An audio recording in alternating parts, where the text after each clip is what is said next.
Hey there, it's Martha, and if you're new, welcome, and if you're returning, welcome back. This is my monthly check-in video. I think the monthly videos that I do, my melting basket in this video are really one of my favorites. But this one is an opportunity for us to just chat and give you an update on how I've been doing with my low buy this year, how I did in July. It's actually... Well, we'll get into the numbers. So I like to share my numbers. I have a spreadsheet that I use. Thank goodness for that spreadsheet, or else I'd be in bigger trouble. So we'll get into the numbers, books I read, and then I like to end with like a favorite thing. Sometimes it's wax related. Most of the time it probably isn't. It's just a favorite thing that I've been using. And that's it. So if you're interested in hearing how I've been doing with my wax goals and everything else, then stick around.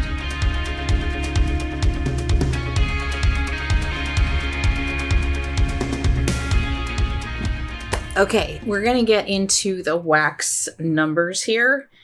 I'm going to try to keep it concise. I'm re-recording this segment because I think I went on for like 15 minutes. I'm like, no one wants to hear that much about your numbers. But wanted to share how I was doing. So to give you a recap, in beginning of the year, I started with 1,073. So I always like to point that out. That was my starting number, 1,073. And if you're new here, that includes samples, everything. It doesn't matter the size, 1 equals 1, whether it's a loaf, a clamshell, sample, 1 is 1. I ended June. June was a no buy for me. It was easy to do it in June, and I'm hoping I'll have a little bit of that at the end as we get into the end of the year. But June, I ended my month with 1,057. So I was below my starting goal or my starting number. Fantastic. We get into July. I'm still on a no buy, not intentionally, but I have strong willpower. Things are going well. And then July 18th comes around, and I just had I won't even say it's a weak moment. It was a very conscious choice. It was definitely a conscious choice to break that no buy, because I wasn't expecting to be on a no buy in July, just a low buy. And I purchased the Candle Nurse, and she had Emily here on YouTube. She's a YouTuber, part of the wax community, launched her wax, and the scent notes just seem so different and complex and sophisticated that I'm like, you know what? I'm going to go in. So that broke my no buy, but I kept it small, and that has been my attempt all year. Actually, I think all year my hauls have been 10 or less, and trying to be around well, there's one exception. We'll get into that. One exception to that rule, but really small hauls, trying to buy 10 or less. And I stuck with that. So I purchased 7 items from Emily. She did give me many samples, and I do include samples in my spreadsheet. So here comes July. We're starting out with 1,057. I end the month with 1,091. So I went back up, not only above my starting number, but above my yearly starting number. And I only purchased 2 places in July. So what I've decided to do, because it seems a little wacky that I start with a deficit, I started July with a deficit. I was already negative like 30. And that's because I had a tendency to, when I had a pre-order, I would count it as an in the month that I was expecting it to come in. So in July, my ins was 83 units, even though I only really bought because I bought some from that small goods shop. I bought 14. I'll get into that in a second. But still, that's like 21, right? 20 things But my number was actually 83. And that is because of what I had just said. I would put in my ins in the month I was expecting it to come. I'm not going to do that anymore. So in some ways, July is going to be higher because I'm switching my methodology to now include what I buy in the month that I buy it versus kind of pushing it out into the future. So that'll just make it easier for me. And so the 83, the ins of 83 that came in, and some still hasn't come in. So, I guess that's great. Is 83. So 25, I bought 25 soufflés in tubs, not 25 each, but mostly soufflés, a couple of tubs, but that was 25 of Teddy B's. It still hasn't come. I'm in August. The way I used to do it, I would kind of push that 25 into August, but I'm going to leave it in July. It's fine. I'm hoping to get it this week. Hopefully by the time maybe you watch this, it's arrived, but I went big on Teddy B's, and that is my kind of one exception where I have gone big. Sometimes I've gone small in the pre-order and then buy up a ton in the RTS. This time I wanted to get a lot in the pre-order and hope to not go into not do the RTS. So Teddy B's is the exception. I placed my first order with that Smell Good shop. I had a weak moment last Saturday, or like I don't know if that was the 25th or not. Maybe it was the 27th. I had a weak moment. I've been enjoying that Smell Good shop. So Shijo here on YouTube gave me some friend mail with a lot of that Smell Good shop. And it was a vendor I'd been wanting to try for a long time. She had an RTS. I went in. But her wax are these little cubes, and I want to say it's about 4 ounces of wax. So it's not a lot. It's not like getting loaves or tubs, right? So I'm still fine with that. And that also gets me thinking because, like I said, 1 equals 1, but in reality, 1 does not equal 1. I mean, I've considered maybe changing the way I look at things on how many ounces of wax I use a month, but I don't feel like it. It's like too much. I don't know. I might slowly start to add the ounces in my spreadsheet and maybe kind of track it both that way, but I don't know.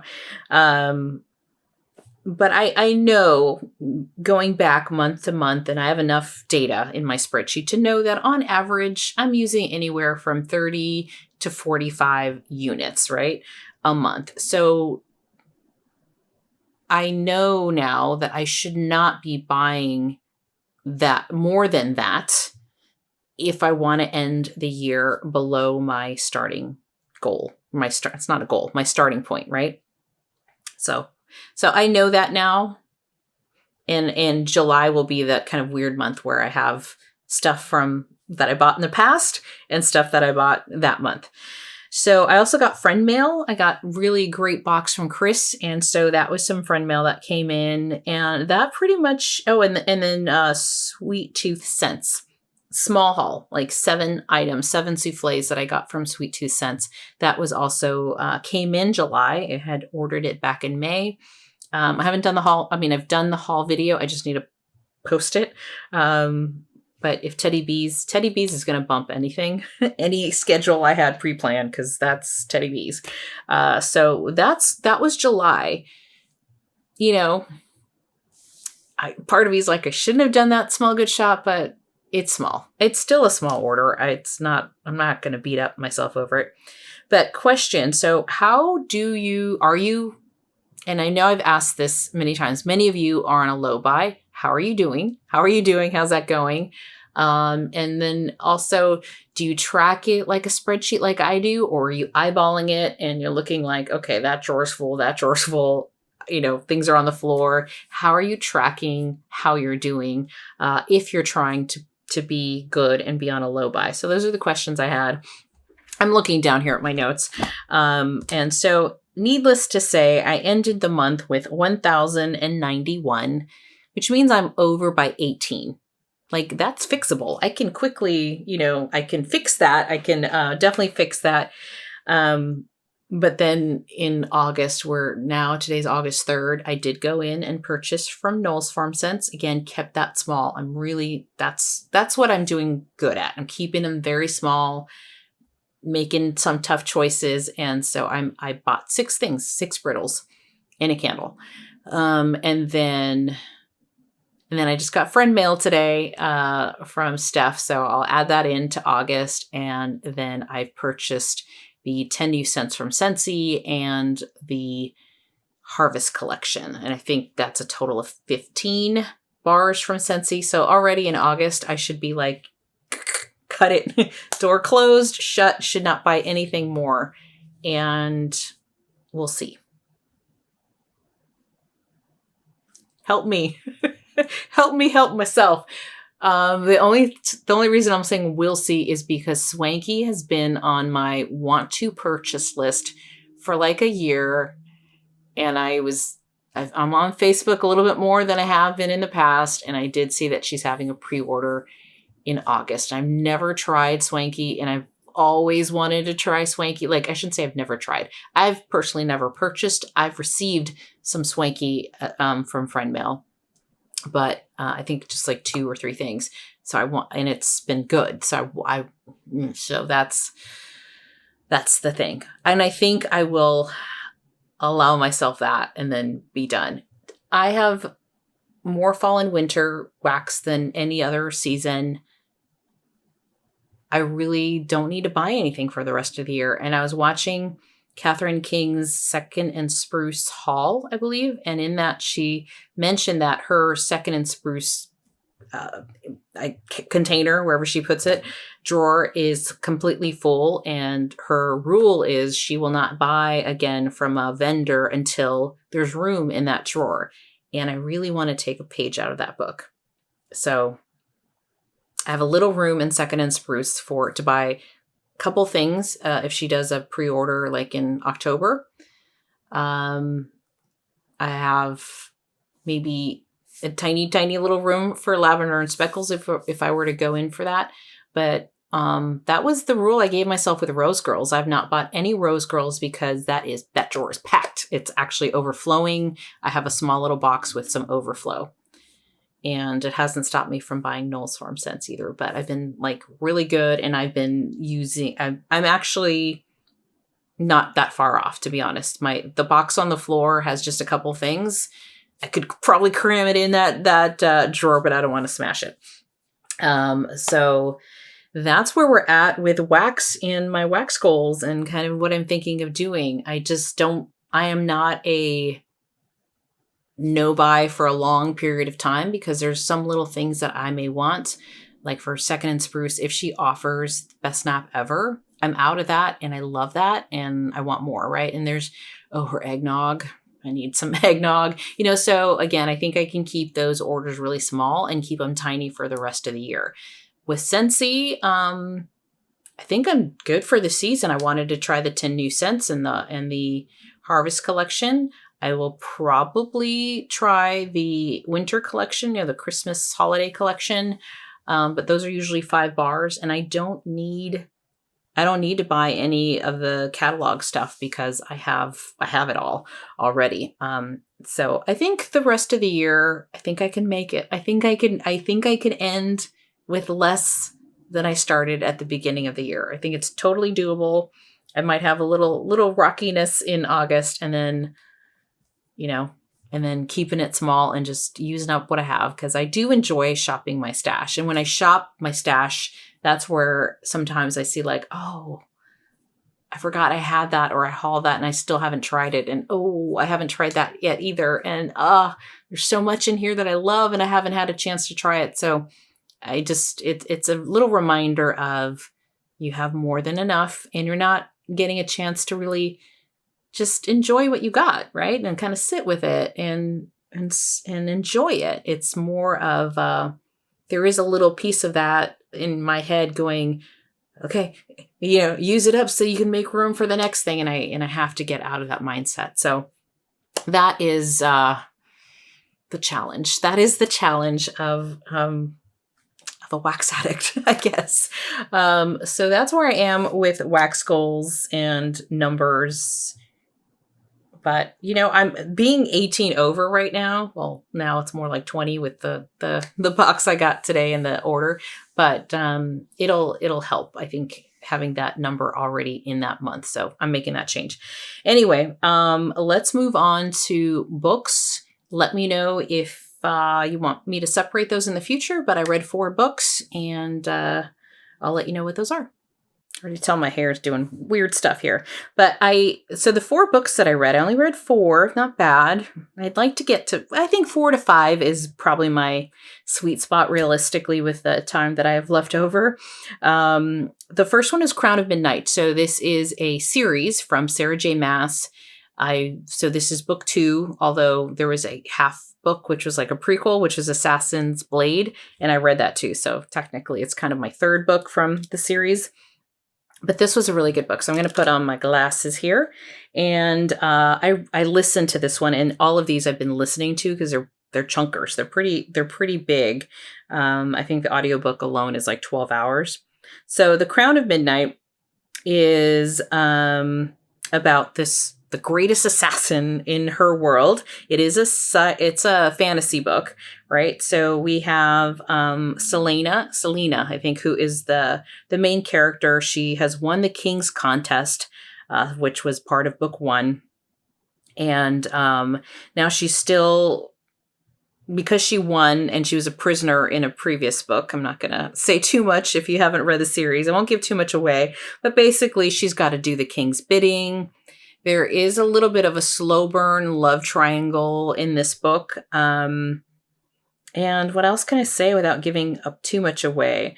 There's some dangerous forces and some magic, a little bit of magic going on in this one. I liked it a lot. So what Storygraph preview is, basically, it's a romantic fantasy adventure that will captivate readers who crave complex characters, morally ambiguous themes, and a slow-burning love triangle, making it a perfect fit for fans of epic fantasy and young adult fiction. I have been enjoying this. I'm looking forward to reading the 3rd book in this, and I think there's 6 or 7. But it's they end on these cliffhangers. So sometimes it takes a while to get there. And then kind of like the second half of the book, it starts to get a little faster paced and more exciting. And then it's like, oh, okay, now I have to read. I mean, that's a good series. So most people will say this is a medium pace book, adventurous, some mystery. There's some emotion within this book on friendships and some death as well. She is an assassin. So that one I enjoyed, and I'm going to continue reading the series on that one. The next one I read listened to was Funny Story by Emily Henry. I love Emily Henry books. I have now read all of her adult books. I think she has some young adult books that I have not read, but all the ones starting from Beach Read. Beach Read was her first one, I think, when she moved into adult romance books, and I've read, and she's released one every summer. I've enjoyed most of them. I did not care for People We Meet on Vacation as much. I really enjoyed her book last summer. It wasn't called Last Summer. The one that she released last summer, what was that called? Something with Friends. I don't remember now, but they were, it's about college friends, getting together. But this one, Funny Story, another great one. So I've really enjoyed all of them except for People We Meet on Vacation. So Funny Story by Emily Henry is a perfect fit for readers who adore lighthearted, emotional, and humorous romance, novels with a touch of wit, particularly those who enjoy roommates to lovers, fake dating, and forced proximity tropes, as this charming story masterfully weaves these themes into a joyful and relatable tale of love and self-discovery. So yes, if you like those roommate kind of tropes or fake dating and then they end up, falling in love kind of things, this is a perfect book for you. What I really love about Emily Henry's books, I love the quick banter. There's a lot of banter. So if you don't like characters bantering back and forth, that I know of someone who has a podcast that she just doesn't like that. I love that. I love the banter, the quick wit between the characters. I really do like that. This is a story about Daphne, who works at a bookstore. So if you like bookstore books, she works at a bookstore, and she was engaged to be married, and then all of a sudden her fiance breaks up with her after, I mean, she's got the wedding dress, she's got it all. He breaks up with her and says, you know what? I'm so sorry. I'm so sorry, but I ran into a childhood friend and they've been friends for a long time, and just realized that I can't marry you because I'm in love with this other person. So needless to say, he is basically kicking her out, breaking up with her because they had lived together. It was his home that he had a house and she had moved in and they were going to get married. So he breaks up with her and says, oh, by the way, I need you to move out in like a week because my new girlfriend is moving in. So that's the setup. And then she and the new girlfriend broke up with her boyfriend. And so you can kind of see where this is going. Well, he needs a roommate, the ex-boyfriend, and she needs somewhere to stay. And so they end up rooming together. And there you go. So that is Funny Story. And I really enjoyed that one. I think I gave that one 4.75 stars. I gave Crown of Midnight 4 stars. This next one is The Wishing Game from Meg Schaefer. I gave this one 4 stars. I read this one. And this is a book for anyone who's ever found solace in the power of stories, especially those who have experienced the transformative magic of found family, foster care, and the unwavering hope that comes with chasing one's dreams. So that's who it's for. If you like a little bit of magical realism, but just the power of story, the power of books, the power of hope, that is what this book is about. Or that's the vibe from this book. So years ago, a reclusive mega best-selling children's author quit writing under mysterious circumstances. Suddenly, he resurfaces with a brand new book and a one-of-a-kind competition, offering a prize that will change the winner's life in this absorbing and whimsical novel. It is whimsical. This author is an author of children's stories, and he is kind of like this. It's not eccentric, but he kind of is. I mean, he lives on an island. It's called Clock Island. The illustrator that illustrates his books also lives with him because they have a bond. It's almost like a father-son type of relationship, and they look out for each other. But the heart of the story is a teacher's assistant named Lucy. She has a little boy. It's not hers, but he's a student of hers. And it's Chris, I think his name is, 7-year-old Christopher Lamb. And she wants to foster him.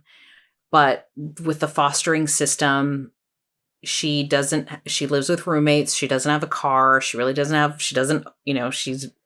renting and living with roommates. She doesn't own anything. And so financially, she can't become a foster parent. She's just not set up for it. But this child loves her. I mean, she's like a mother to him. After school, she takes care of him. And she has had some trauma in her life as a young girl. So, I mean, she just loves this boy and he loves her and they want to be a family.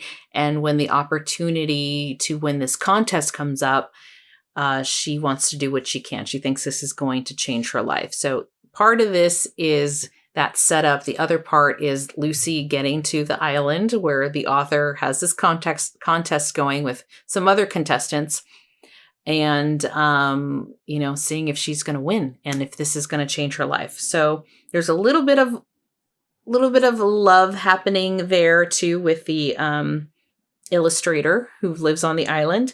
I think it's Hugo is his name. So this was just a heartwarming book. I do like a little bit of magical realism. It's a little quirky. It's very sweet.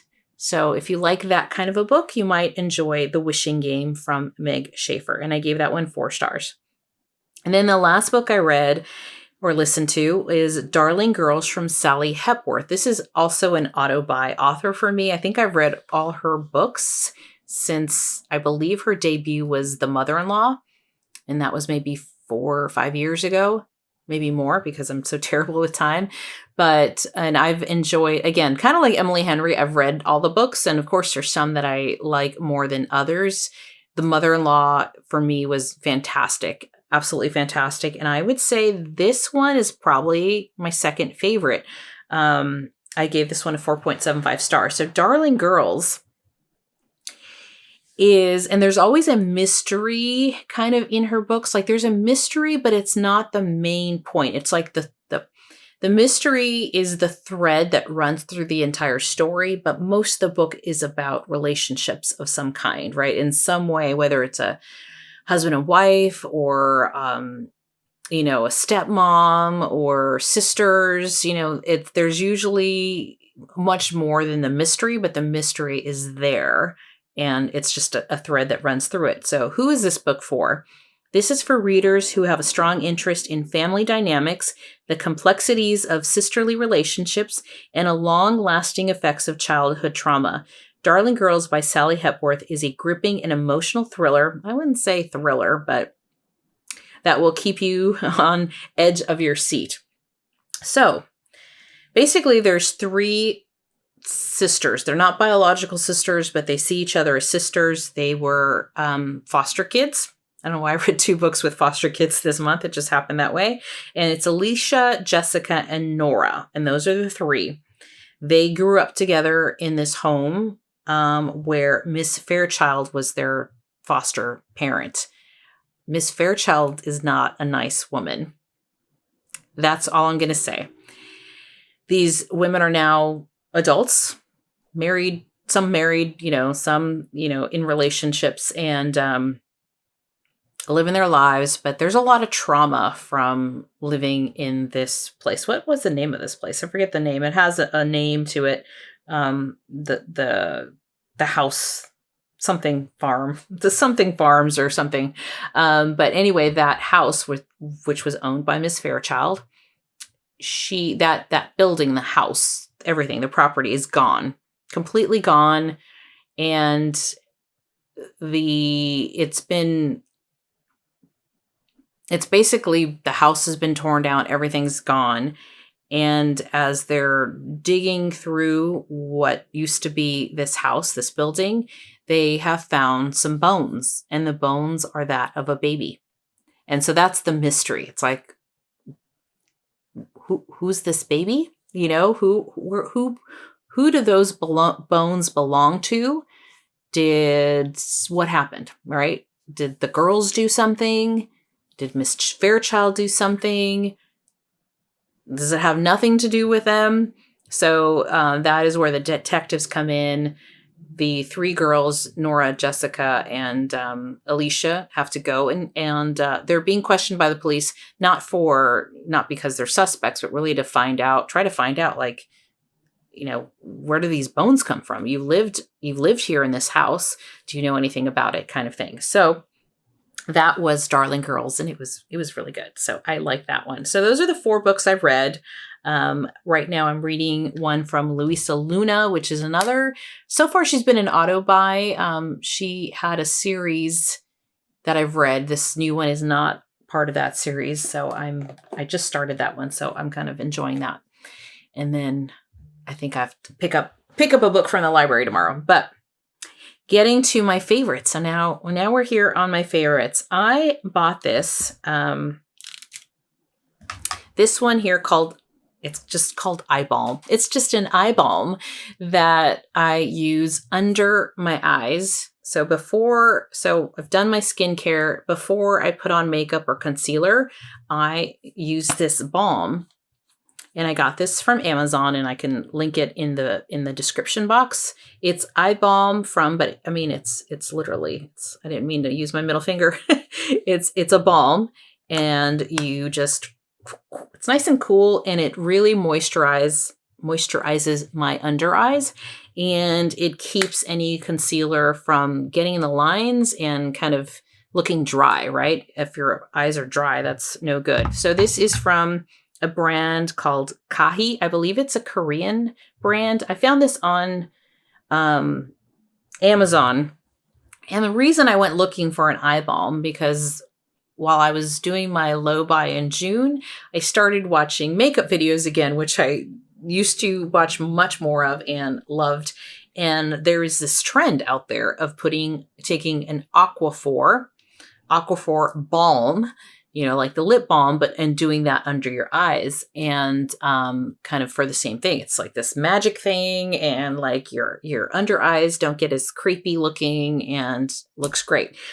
But then some people said if you are prone to milia under your eyes, doing that every day with Aquaphor is no good. So I was like, ooh, maybe I shouldn't. I don't think I'm prone to it, milia. It's those like white little bumps that you get. I don't really get that, but I'm like, maybe putting Aquaphor under my eyes, not the best thing. And since this was specifically an eye balm, that's why I got this one.